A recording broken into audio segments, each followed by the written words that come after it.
প্রবল ইয়াংজি নদীর তীরে দাঁড়ালে নিজেকে খুব ছোট মনে হয়।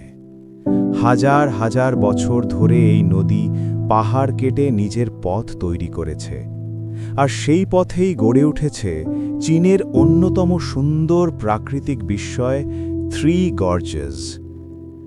ছুতাং, উ আর শিলিং, এই তিনটি গিরিখাত মিলেই তৈরি হয়েছে এক অসাধারণ দৃশ্যপট। দুই পাশে খাড়া পাহাড় আকাশ ছুঁয়ে দাঁড়িয়ে আছে, আর মাঝখান দিয়ে বয়ে চলেছে বিশাল নদী। চারপাশে তাকালে শহরের কোলাহল ধীরে ধীরে মিলিয়ে যায়, শোনা যায় শুধু জলের শব্দ আর বাতাসের স্পর্শ। প্রকৃতির মাঝে এক গভীর শান্তি অনুভব করা যায়। ছুতাং গর্জ ছোট হলেও সবচেয়ে শক্তিশালী। বিশাল পাথুরে দেয়াল যেন প্রাকৃতিক দরজার মতো দাঁড়িয়ে আছে। উ গর্জ সবুজ পাহাড় আর হালকা কুয়াশায় মোড়া, যেন জীবন্ত কোনো চিত্রকর্ম।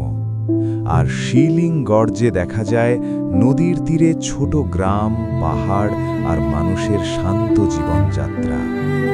তখন বুঝতে পারি ইয়াংজি শুধু একটি নদী নয়, এটি ইতিহাস, সংস্কৃতি আর জীবনের অংশ। নদীর ধারে দাঁড়িয়ে ঠান্ডা বাতাস অনুভব করতে করতে মনে হয় সময় যেন ধীরে চলছে। কোনো তাড়া নেই, শুধু প্রকৃতি আর নীরবতা। আপনি যদি কখনো চীন ভ্রমণে আসেন, থ্রি গর্জেস অবশ্যই দেখবেন, কারণ এখানে আপনি শুধু দৃশ্য দেখবেন না, আপনি প্রকৃতিকে অনুভব করবেন, আর সেই স্মৃতি অনেক দিন আপনার মনে রয়ে যাবে, ঠিক নদীর মতোই শান্তভাবে বয়ে চলবে।